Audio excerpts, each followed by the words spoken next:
Film pun dimulai dengan memperlihatkan seorang perempuan yang sedang membawa koper sambil berjalan kaki kemudian menaiki sebuah mobil. Perempuan ini bernama Suyon dan sang supir yang membawa mobil bernama Park Sung Ho yang bekerja sebagai petani stroberi. Paman Park akan mengantar Suyon pulang ke rumah lamanya. Ketika Suyon sampai, ia teringat bahwa ponselnya tertinggal di kereta. Suyon lalu meminjam ponsel Paman Park untuk menghubungi ponselnya. Namun beberapa kali Suyon mencoba menelpon, sayang sekali tidak ada jawaban. Suyon kemudian segera masuk ke dalam rumahnya yang sudah lama tidak dihuni. Suyon mencoba mencari telepon yang bisa dia gunakan dan ia pun menemukan sebuah telepon tua yang masih berfungsi.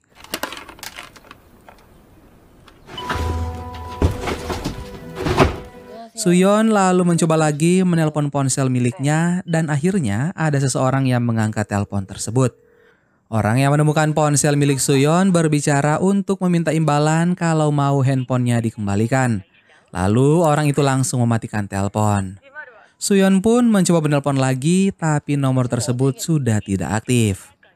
Saat Suyon sedang mencari cara menemukan ponselnya yang hilang melalui internet, tiba-tiba telepon tua tadi berbunyi. Suyon segera mengangkatnya. Orang yang menelpon itu pun berbicara bahwa ibunya gila dan Suyon yang menyadari bahwa orang yang menghubunginya salah sambung. Ia pun segera menutup telepon. Scene kemudian berpindah di mana Suyon yang pergi mengunjungi ibunya yang saat ini berada di rumah sakit. Suyon berbicara kepada ibunya bahwa mereka mengalami kesulitan biaya pengobatan ibunya dan Suyon mencoba mengurus asuransi supaya mempermudah biaya pengobatan ibunya. Suyon melakukan semua itu sendiri karena ayahnya Suyon sudah meninggal. Suyon pun menjadi kesal kepada ibunya karena menurut Suyon, ibunya lah penyebab ayahnya meninggal dan Suyon pun pergi dari rumah sakit. Setelah pergi dari rumah sakit, Suyon mengunjungi makam ayahnya dan setelah selesai, Suyon segera pulang. Sesampai di rumah, telepon tua itu kembali berdering yang membuat Suyon segera mengangkatnya. Dan ternyata itu adalah orang yang salah sambung tadi. Orang tersebut mengatakan kepada Suyon bahwa ibunya mencoba membunuhnya dan dia mengira Suyon ini adalah temannya yang bernama Sunhe. Dia meminta Suyon datang ke alamatnya yang dia beritahukan. Dan Suyon mengatakan kepadanya bahwa dia sedang salah sambung.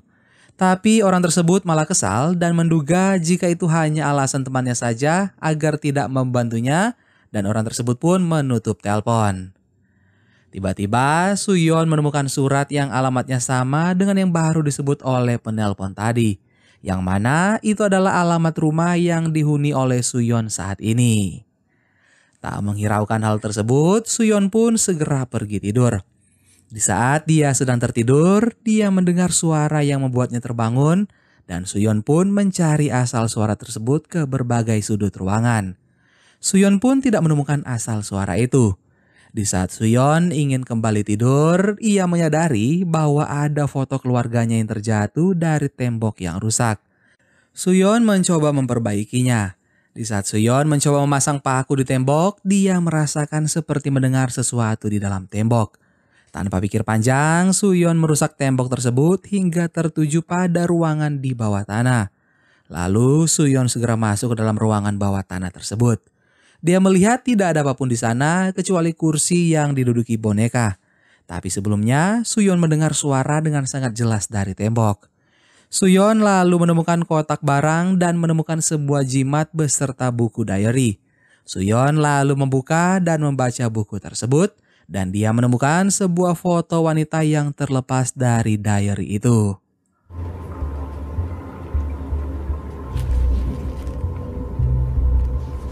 Pada keesokan harinya, Suyon menanyakan foto tersebut kepada pamannya Park. Pamannya mengatakan bahwa wanita tersebut bernama Yung Sok yang memiliki ibu seorang dukun. Tetapi paman Park enggan membahasnya lebih lanjut dan segera pergi. Suyon melihat di foto tersebut tertera tanggal yang menunjukkan 26 November 1999. Dan di waktu saat itu adalah tahun 2019, di mana jaraknya sekitar 20 tahunan. Saat dalam perjalanan pulang ke rumah, Suyon melewati sebuah toko bernama Toko Sunhe, yang mana Sunhe adalah nama teman dari orang yang menelponnya tadi. Scene pun berpindah di mana saat ini Suyon sudah berada di rumah. Ia dikejutkan kembali dengan telepon yang kembali berdering. Suyon pun segera mengangkatnya. Penelpon tersebut berteriak histeris mengatakan jika dia akan dibakar oleh ibunya. Dia menangis dan berteriak yang membuat Suyon menjadi sangat khawatir. Sedangkan di sisi lain, si ibu penelpon memang ingin membakar anaknya tersebut. Dan si anak pun mencoba melawan, hingga membuat api yang dibawa ibunya terjatuh. Suyon yang terkejut karena ruangan bawah tanah yang Suyon masuki tiba-tiba ikut terbakar. Asap tiba-tiba keluar dari sana. Pada keesokan harinya, orang tersebut kembali menelpon Suyon. Dia marah karena Sun Hye tidak membantunya. Tetapi si penelpon ini sadar bahwa yang diteleponnya ini bukanlah temannya bernama Sun Hye. Begitu juga Suyon yang menyadari bahwa telepon tersebut terhubung di waktu yang berbeda. Awalnya penelpon yang bernama Yung Sok ini mengira Suyon ini memata-matainya. Tapi Suyon mengatakan bahwa mereka tinggal di rumah yang sama namun dengan waktu yang berbeda. Mereka hidup beriringan. Yung Sok merasa tak percaya dengan ucapan Suyon dan ingin menutup teleponnya. Namun Suyon membuka internet dengan mencari kejadian di sekitar waktunya Yung Sok. Suyon mengatakan bahwa akan ada kejadian kecelakaan pesawat di malam di waktunya Yung Sok nanti. Dan setelah itu, Yung Sok pun benar-benar menutup ponselnya. Pada malam harinya, Yung Sok ini yang hidup di waktu tahun 1999 sedang makan bersama ibunya. Mereka hanya hidup berdua, dan ibunya Yung Sok sangat mendidik Yung Sok sangat keras.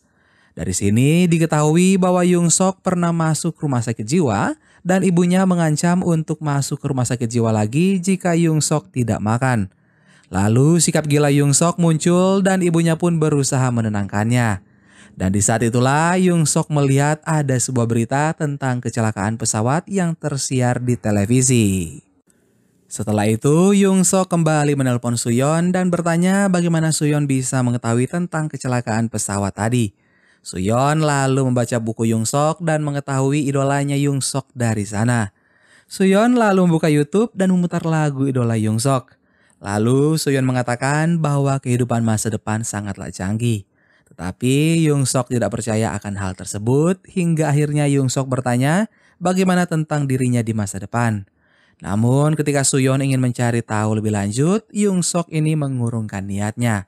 Yung Sok mengatakan menurut ibunya dia memiliki nasib yang sangat buruk dan ibunya itu bukanlah ibu kandungnya.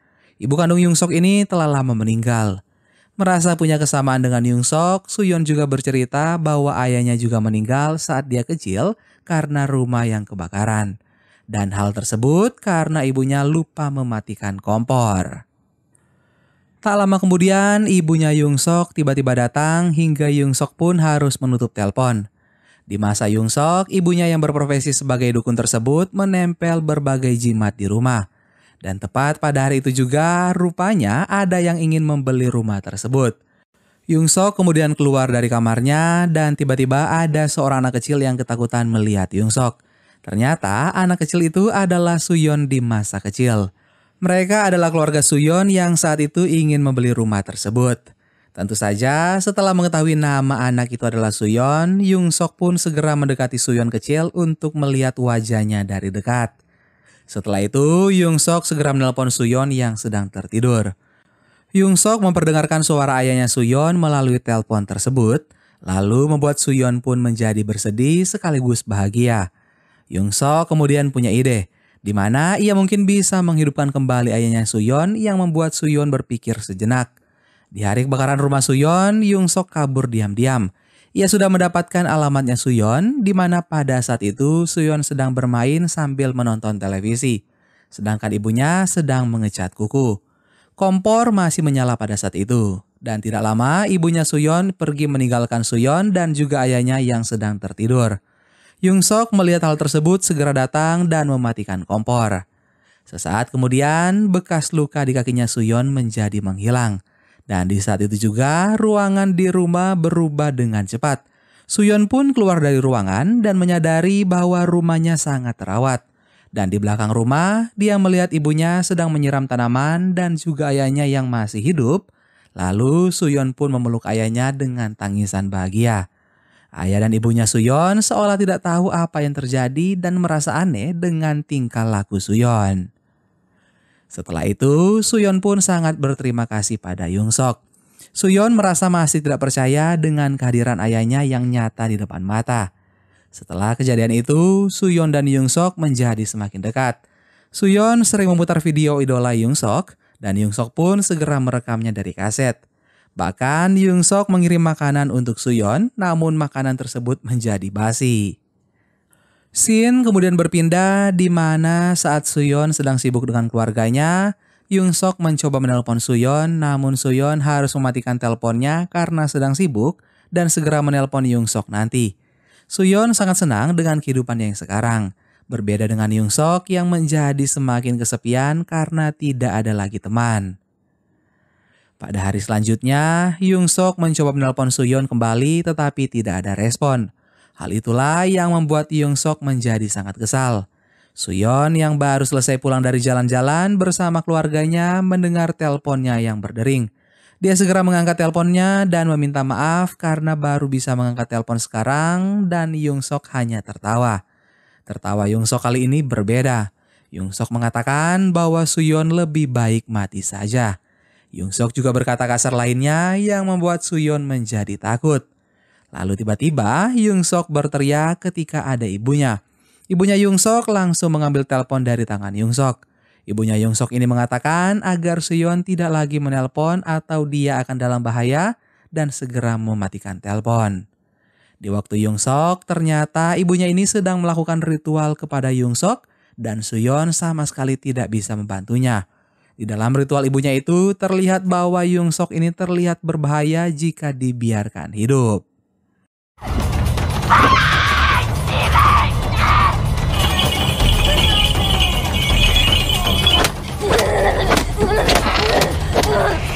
Keesokan paginya, Suyon mencari tahu siapa Yongsok sebenarnya di internet. Suyon melihat berbagai media sosial tetapi tidak menemukannya. Terlintaslah di pikiran Suyon untuk mencari alamat tempat tinggalnya saat itu. Dan terlihat berita tentang ibu tirinya Yongsok yang tampil. Di mana ibunya ini adalah ahli ruqyah dan juga bisa menyembuhkan penyakit kejiwaan. Tetapi ibunya Yongsok ini membunuh anaknya sendiri yang mana itu adalah Yongsok. Suyon sangat khawatir dan ketika Yongsok menelponnya dia mengatakan jika Yongsok akan dibunuh oleh ibu tirinya pada malam itu. Sementara itu, ibu Yongsok ini sedang mempersiapkan alat untuk membunuh Yongsok. Ibunya yang mengira Yongsok sudah tidur segera masuk ke dalam kamar Yongsok. Yang ditusuk ibunya bukanlah Yongsok melainkan bantal. Dan Yongsok yang sebenarnya ada di belakang ibunya. Yongsok lalu menutup pintu kamar dan Yongsok bertanya ke ibunya, mengapa ibunya ingin membunuhnya. Ibunya mengatakan jika Yongsok dibiarkan hidup akan ada jiwa lain yang akan hilang di masa depan.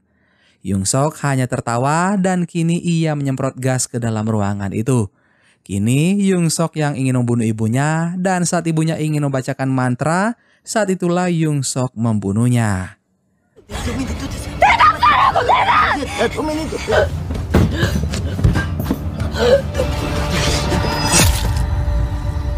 Suyon kembali mendapat telepon.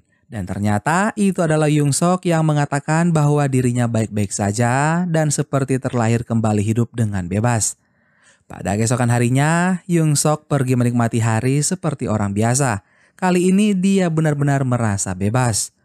Di waktunya Suyon, Paman Park yang tua datang membawa stroberi. Sementara di waktunya Yongsok, Paman Park yang muda juga datang membawakan stroberi ke rumah Yongsok. Dia melihat Yongsok berpenampilan berbeda seperti hari biasanya. Yongsok lalu membawa si paman masuk ke dalam rumah dan di saat Paman Park ingin menaruh stroberi dalam kulkas, dia mendapati kantong plastik busuk yang terjatuh dan ketika dilihat itu adalah bagian tubuh seseorang. Paman Park yang melihat itu menjadi ketakutan. Paman Park menanyakan apa yang ada di dalam plastik itu kepada Yongsok dan Yongsok pun terlihat menjadi kesal. Tiba-tiba telepon berdering di waktunya Suyon, di mana yang menelpon adalah Paman Park yang meminta tolong. Tetapi sambungan tiba-tiba tertutup yang membuat Suyon menjadi bingung. Dan ketika Suyon menemui ayah dan ibunya, Suyon menanyakan di mana Paman Park yang sudah tidak ada lagi di sana. Ketika bertanya kepada ayah dan ibunya, mereka malah tidak tahu siapa Paman Park. Suyon lalu datang mencari tahu sendiri dengan datang ke kebun stroberi Paman Park dan menemukan bahwa tempat tersebut tidak ada. Suyon lalu datang ke kantor polisi, tetapi mereka tidak tahu apa-apa soal Paman Park dan juga kebun stroberi. Salah satu polisi menanyakan mengapa Suyon mencari orang yang sudah meninggal 20 tahun lalu. Hal tersebut membuat polisi mengulik kembali catatan kepolisian tentang kasus meninggalnya Paman Park, yang ternyata Paman Park dibunuh dan jasadnya dimutilasi oleh Yung Sok.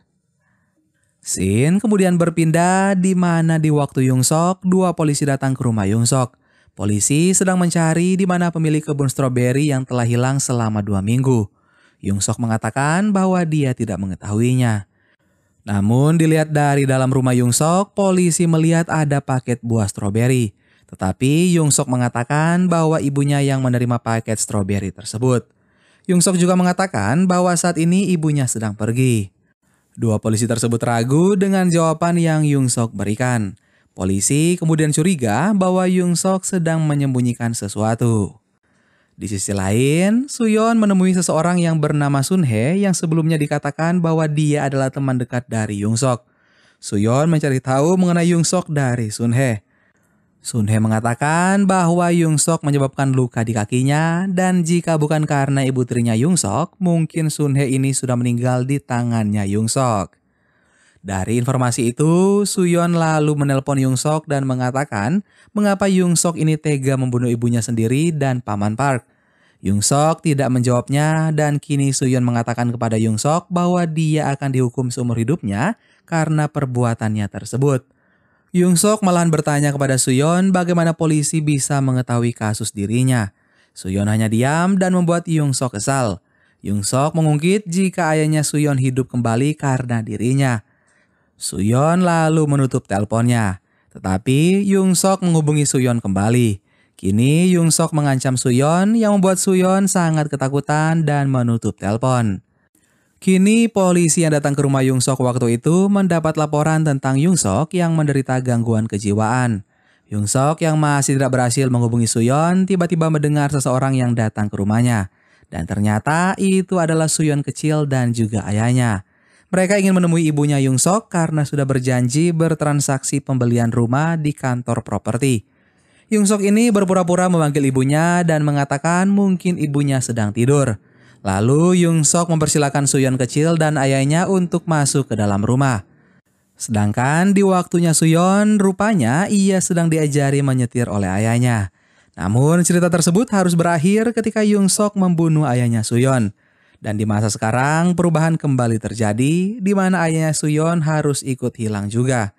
Suyon kecil yang ketakutan dan tidak tahu apa-apa kini dimarahi oleh Yung Sok. Ia menyalahkan Suyon yang tidak mengangkat teleponnya. Sedangkan Suyon besar harus menyadari bahwa ayah dan mobilnya tidak ada di masa itu.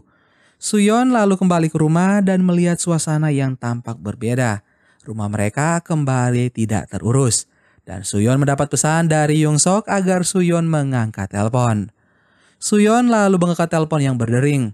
Yung Sok mengatakan bahwa dia membunuh ayahnya Suyon yang membuat Suyon sangat marah kepada Yung Sok. Suyon juga ingin membunuh Yung Sok, tetapi hal tersebut tidak memungkinkan karena Suyon tidak bisa menemui Yung Sok karena mereka terpisah dengan waktu. Di saat itulah Yung Sok tersadar bahwa Suyon kecil sedang bersamanya. Yung Sok lalu memberikan Suyon besar waktu 1 jam untuk memberitahu bagaimana polisi bisa menangkap dirinya. Jika tidak, maka Suyon di masa kecil akan ada dalam bahaya. Yung Sok juga mengancam akan keselamatan nyawa ibunya Suyon. Suyon yang merasa kesal lalu berpikir dan mencari informasi kecelakaan yang terjadi pada waktu masa Yung Sok. Suyon juga mencari cara untuk menjebak Yung Sok. Informasi yang dikatakan Suyon kepada Yung Sok adalah bahwa Yung Sok akan ditangkap karena bukti pisau yang dibuangnya, di mana barang tersebut ditemukan oleh pemulung. Setelah mendapat informasi tersebut, Yung Sok pun langsung beraksi. Suyon sebenarnya punya rencana dan menuntun Yung Sok ke tempat yang mana akan terjadi ledakan gas di rumah tersebut. Namun ketika Yung Sok sampai di lokasi, Yung Sok ini keluar rumah untuk melihat anjing. Dan ketika Yung Sok ingin kembali ke dalam rumah, ledakan pun terjadi. Sedangkan Suyon menunggu telepon kembali masuk yang membuat Suyon ketakutan. Suyon pun hanya bisa menangis. Lalu tiba-tiba telepon masuk dan Suyon segera mengangkatnya. Ternyata itu adalah Suyon kecil yang meminta tolong ke Suyon besar. Namun di balik itu ada juga kehadiran Yung Sok di sana. Yung Sok menjadi kesal karena ditipu oleh Suyon. Yung Sok lalu membawa air panas dan segera menyiramnya di kaki Suyon kecil. 네 몸에는 거짓말쟁이 악령이 있는 것 같아. 잘못했어. Suyon benar-benar kesakitan. Tetapi Yung Sok tidak peduli. Kini di tubuh Suyon ada luka bakar yang sangat menyakitkan. Di sisi lain, ibunya Suyon khawatir karena tidak mendapat kabar dari Suyon kecil dan juga ayahnya. Sedangkan Yung Sok terus-terusan mengancam Suyon. Di sini Yung Sok membongkar kematian ayahnya Suyon dulu, di mana itu bukanlah karena kelalaian dari ibunya Suyon, karena sebelum pergi ibunya Suyon sudah mematikan kompor. Kematian ayahnya Suyon ternyata karena ulah Suyon sendiri yang menyalakan kompor karena tontonan dari televisi. Dan Suyon ini berbohong dengan mengatakan bahwa ibunya tidak menghidupkan kompor sebelum pergi, karena Suyon ini tidak menyukai ibunya. Lalu akhirnya Suyon terpaksa membobol dokumen kepolisian untuk melihat rekam jejak Yung Sok. Setelah Yung Sok mengetahui tentang informasi dirinya dari Suyon, ia pun segera melakukan aksinya untuk menyembunyikan kejahatannya. Akhirnya masa lalu benar-benar berubah dan dampaknya masa sekarang pun juga ikut berubah. Hal tersebut lantaran Yung Sok mengetahui cara untuk menyelamatkan dirinya dari jeratan hukum. Dan rekam jejak kasus Yung Sok terhapus informasinya dari buku catatan kepolisian. Hanya Suyonlah yang mengetahui kejadian di masa lalu dari catatan buku kepolisian tersebut. Setelah itu, catatan tersebut terhapus karena Yung Sok ini berhasil menghilangkan semua jejak dan bukti-bukti perbuatan kejinya yang mengartikan bahwa dia tidak masuk penjara.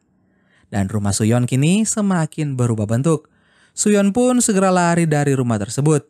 Dan kini dia melihat di catatan kepolisian bahwa ibunya dan polisi pun datang ke rumah Yung Sok.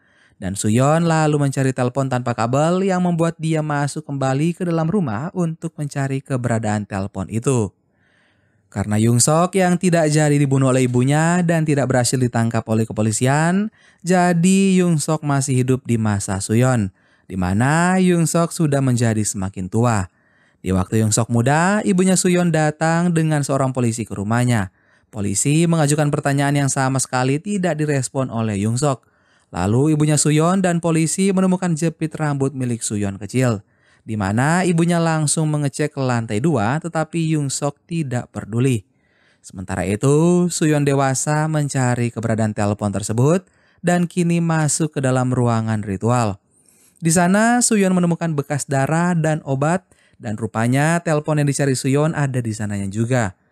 Sedangkan di sisi lain karena tidak menemukan keberadaan Suyon dan juga suaminya, ibunya lalu ingin meminjam telepon.